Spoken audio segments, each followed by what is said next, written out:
Part 1. Part 1. You will hear part of a telephone conversation between a job seeker and a recruitment agent. First, you have some time to look at questions 1 to 6.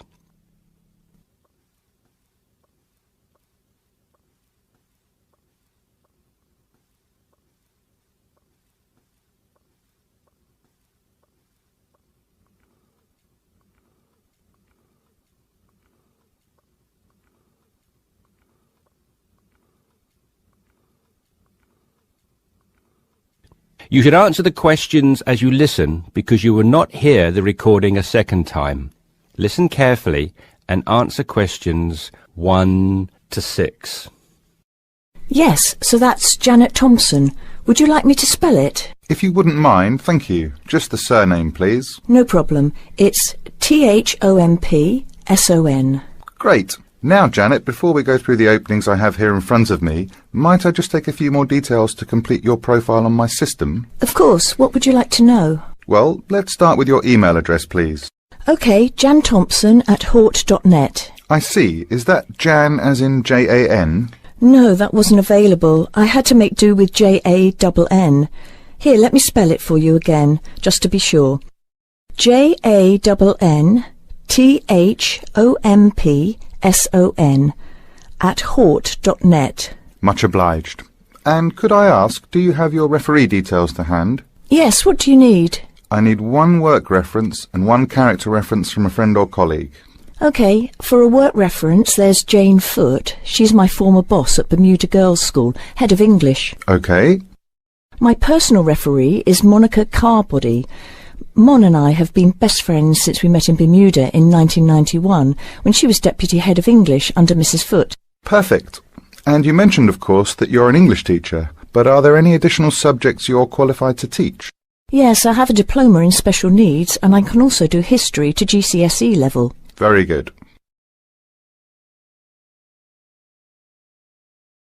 Before listening to the rest of the conversation, you have some time to look at questions 7 to 10.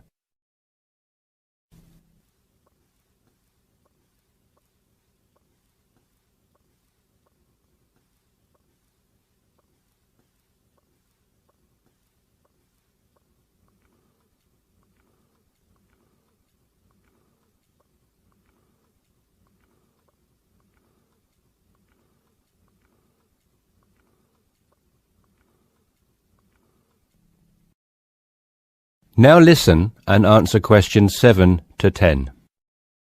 Do you think I stand a good chance of finding something? Oh, better than good. In fact, we have some positions we can offer you today. You see, it's not so difficult to find a temporary role. Tell you the truth, there are plenty of them around, but getting a permanent position will prove a little more trying, though.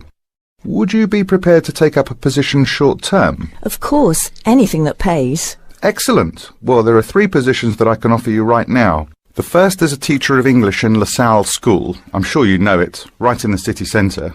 Yes, near where I live, actually. Even better. Well, it's a 6-month contract, and the very attractive thing about this role is that the head of English at Salle will, if she's satisfied with your performance after 6 months, offer to make you a permanent member of staff. Wow, that's food for thought. It certainly is, bearing in mind what I said before about how hard it is to find a permanent role.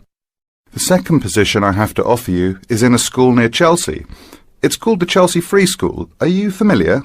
I can't say that I've heard of it. Well, this contract is for 1 year, which is a lot better, looking at it from a short-term job security perspective, than the first role I mentioned. But you also have to realise that you are a temporary replacement for a female teacher who has taken maternity leave. There is no prospect of the position being made permanent. I see.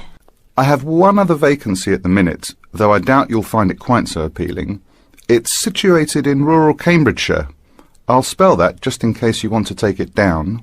CAMBRIDGESHIRE. And the school simply goes by the name Cambridge, though it's not in any way related to the other more well-known establishment of the same name. I was just going to ask that. What a lovely location, though, eh?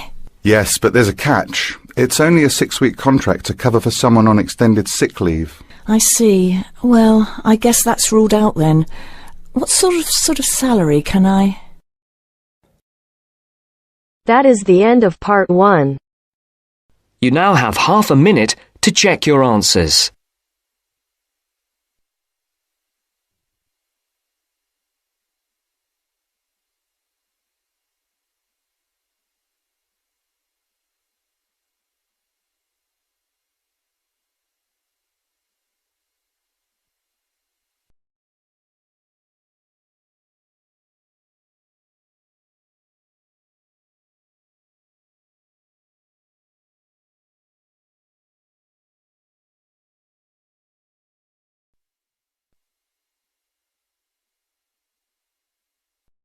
Now turns to part 2.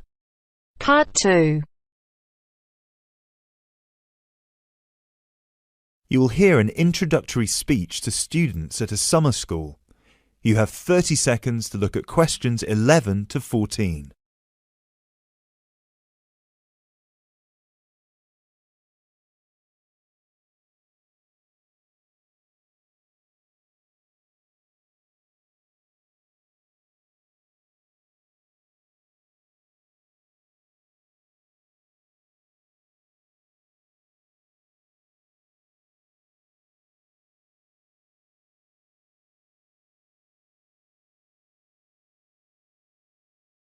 Good morning, everyone, and welcome to Climb Summer School. Now, I know most of you have travelled a long way to get here, and you're probably looking forward to settling into your rooms. So I promise I won't keep you long, but we've got to get through this very brief induction just to make your stay here as pleasurable as possible.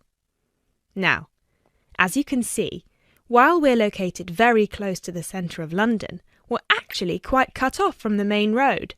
And we've got plenty of space for our facilities and students.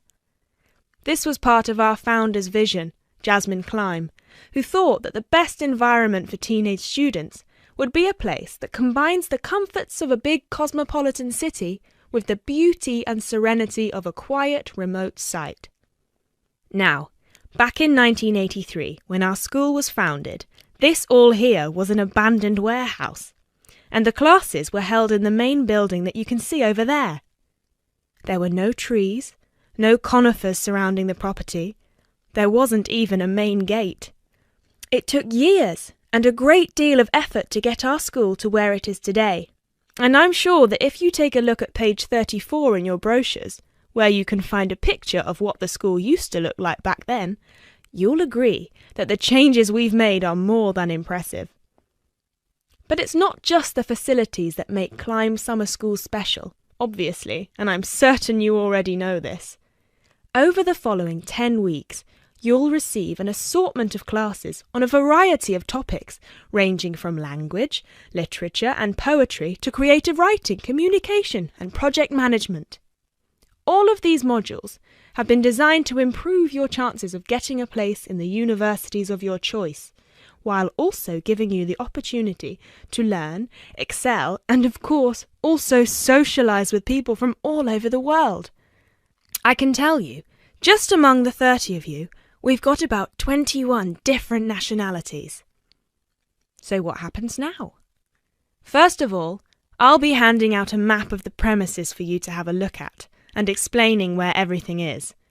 Once we're done here, you'll all be taken to your rooms where you can unpack and relax for a couple of hours. And later on, we'll be having our first activity of the day, a mix and match lunch in the main hall, where you'll have the chance to meet your new classmates. Later on in the afternoon, we'll be handing out your first project assignments and splitting you into teams. And tonight we'll be having our very first film night, starting with an early 20th century special.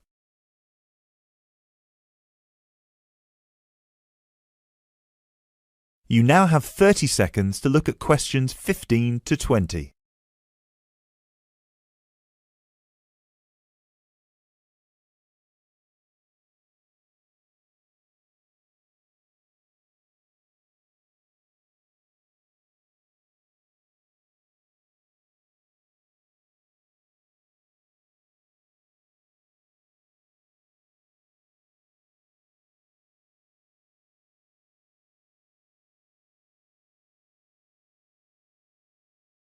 So, let's get on with the map.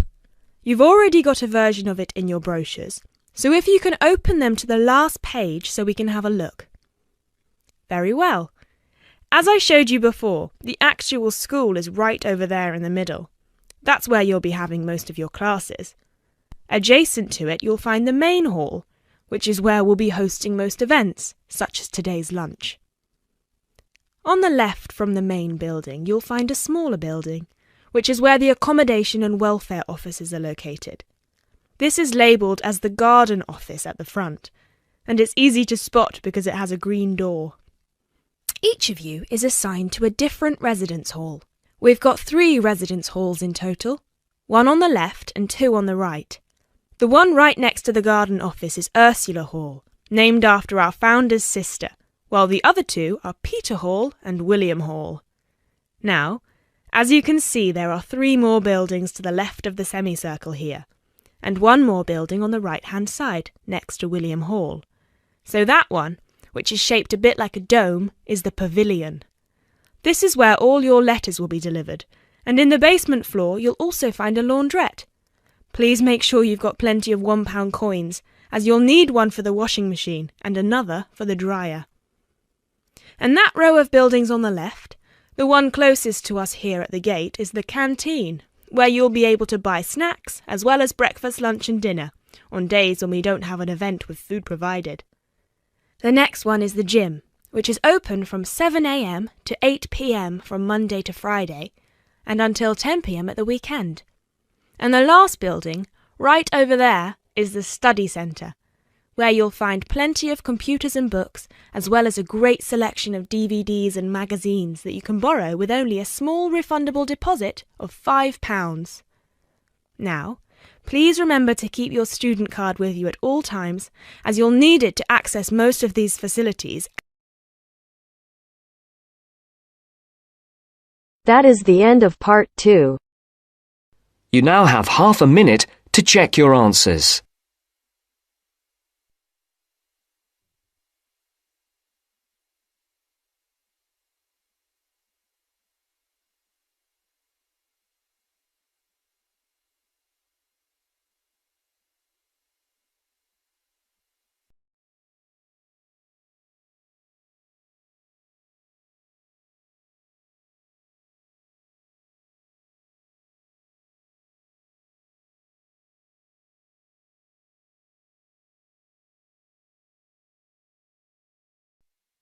Now turns to part 3.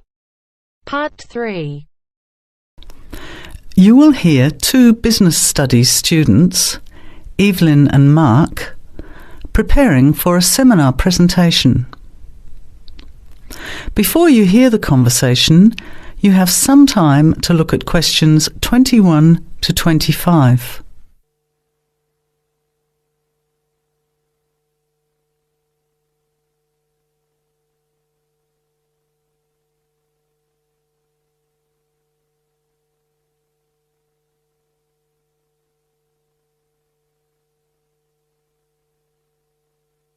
Well, I think the marketing of food would be a good topic.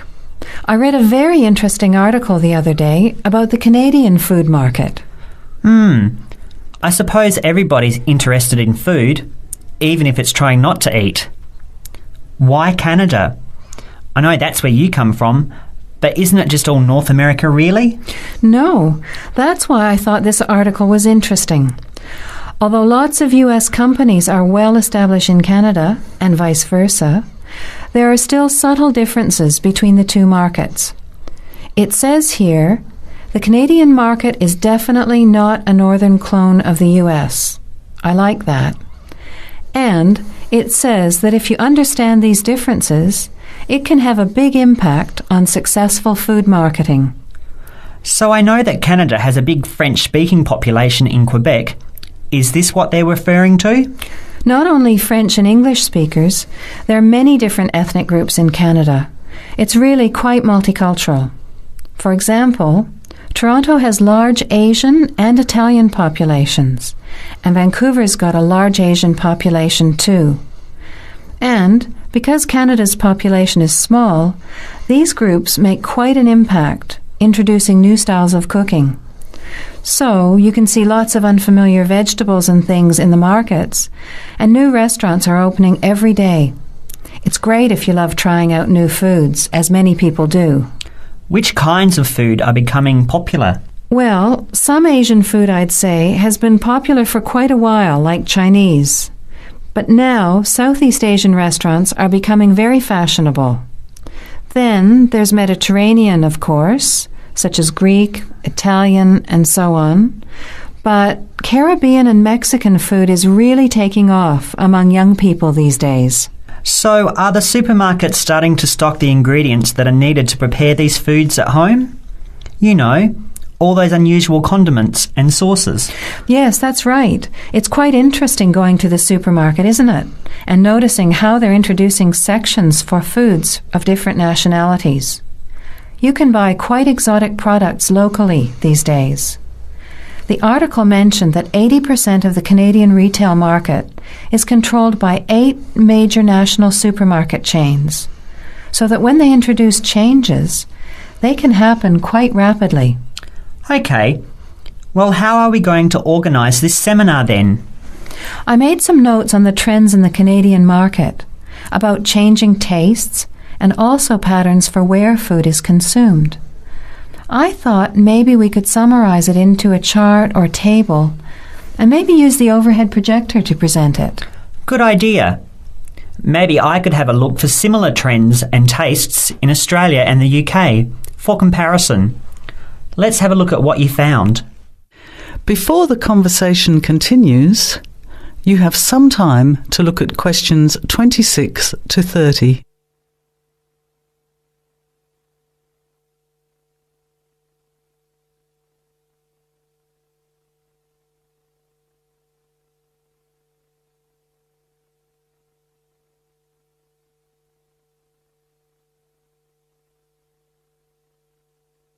Now, as the conversation continues, answer questions 26 to 30. The most significant trend, it seemed to me, was that Canadians are definitely interested in healthy food. For example, did you know that salads are the 3rd most commonly eaten food in Canadian restaurants? Really? What about organic food then? Is that becoming more popular? Yes, it's definitely moving into the mainstream compared to a few years ago. And a recent survey showed that 4 out of 5 shoppers said that they check the fat and nutritional information on the packet when they're deciding what to buy. What other trends did you find out? There's one change I noticed straight away when I was home last year in the meat department. You know, here the meat packaging says rump steak or 4-quarter chops and so on. Well, they discovered that most consumers these days didn't know what to do with these roasts and rounds and ribs. So the government approved a new naming system for cuts of meat, which is related to the required cooking technique. What a good idea. I've never really understood the difference between sirloin, rump, round and all those names. So how many new categories are there? 8. There are 3 kinds of steak, for grilling, for marinating, and for simmering. And then there's what they call quick-serve beef, for stir-fries, I suppose. And premium oven roast, pot roast, and stewing beef. It's a great idea, isn't it? I hope it catches on here. I agree. Any other trends that you thought were significant?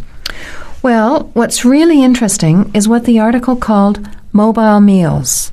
In other words, more and more Canadians are eating meals away from home, but not just eating more junk food.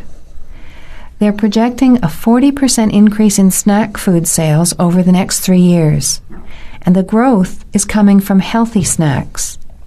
You know, the ones that have less cholesterol and fat, such as muesli bars, health food bars, and those types of products. Apparently, in the food marketing jargon, they're called nutritious portable foods, which means healthy snacks. The other major trend is that young people are doing more of the food shopping these days, so marketing has to be aimed more at them, as well as more conventionally at the mother. Thanks, Evelyn. I think we'll have an interesting discussion about these trends and the comparisons with other English-speaking countries. I'll see if I can get some information about them to compare with yours, and meet you on Friday to put it together.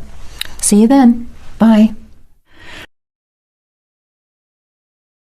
That is the end of part 3. You now have half a minute to check your answers.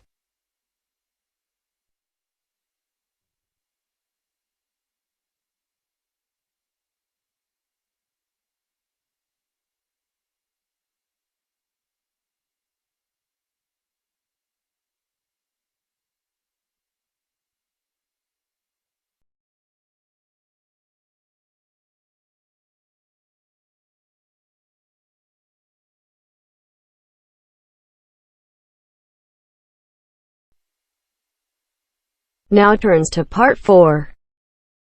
Part 4. You will hear a lecture about English language. You have 30 seconds to look at questions 31 to 37.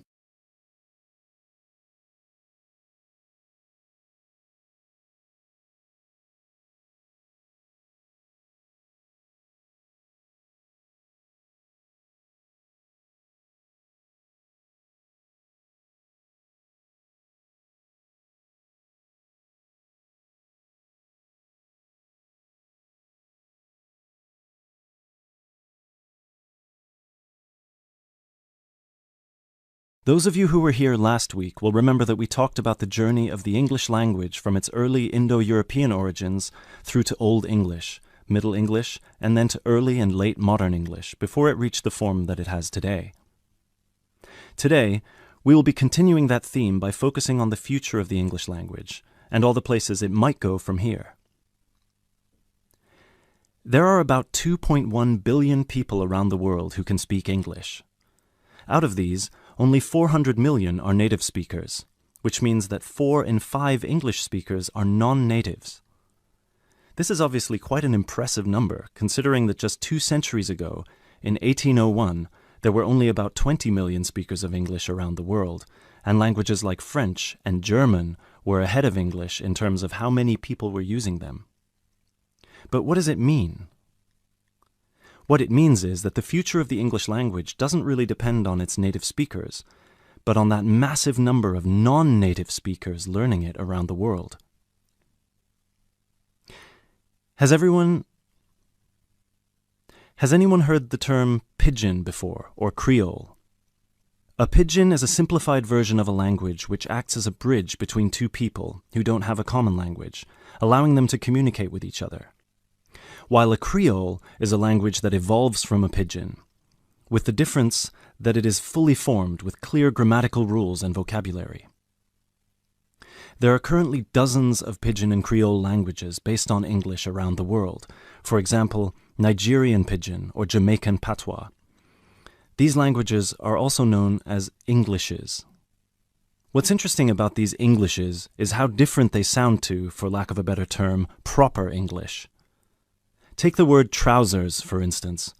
In Sheng, which is a Kenyan Creole language, they're called longi because they're long. But even versions of English that are recognized as official variations or dialects still differ greatly from each other. Americans and Jamaicans would call the back of a car where you store your luggage the trunk. Britons, Australians, Canadians, and other Commonwealth countries would call it the boot. A subway in the UK is a tunnel under a road that allows pedestrians to cross safely. In the US, it's an underground train. You might think of these differences as minute, but when you take into account the dozens of different versions of English out there, a very intriguing parallel arises with another language from the past: Latin. Latin, too, used to be a lingua franca. Nowadays, it's all but dead, spoken only by a few clerics and scholars.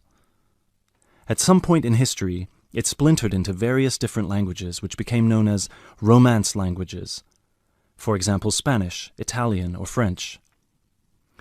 There are some that theorize that the same thing might happen to English in the near or distant future, that all these Englishes we have today in different countries will continue to develop, so pidgins will turn into Creole languages, and Creole languages will turn into just languages, and English itself, as we know it today, will disappear or become less and less important.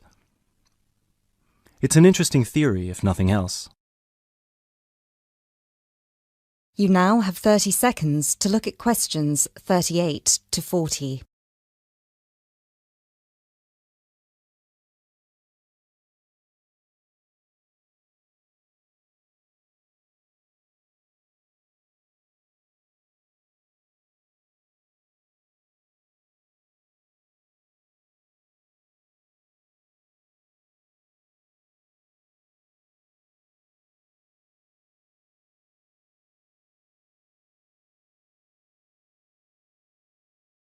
It makes sense that as English grows in popularity, countries, especially those with a strong sense of identity and tradition, will develop their own versions of the language, marked by the idiosyncrasies of their culture.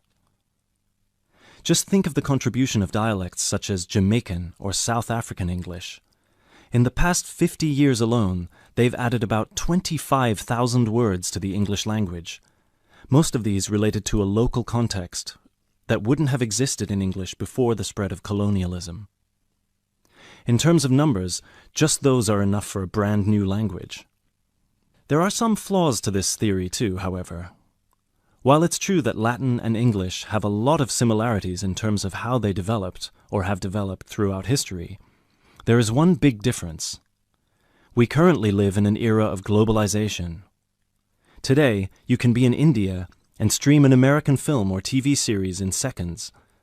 You can be in Nigeria and listen to British music. You can be in Brazil and read a novel from an Australian author.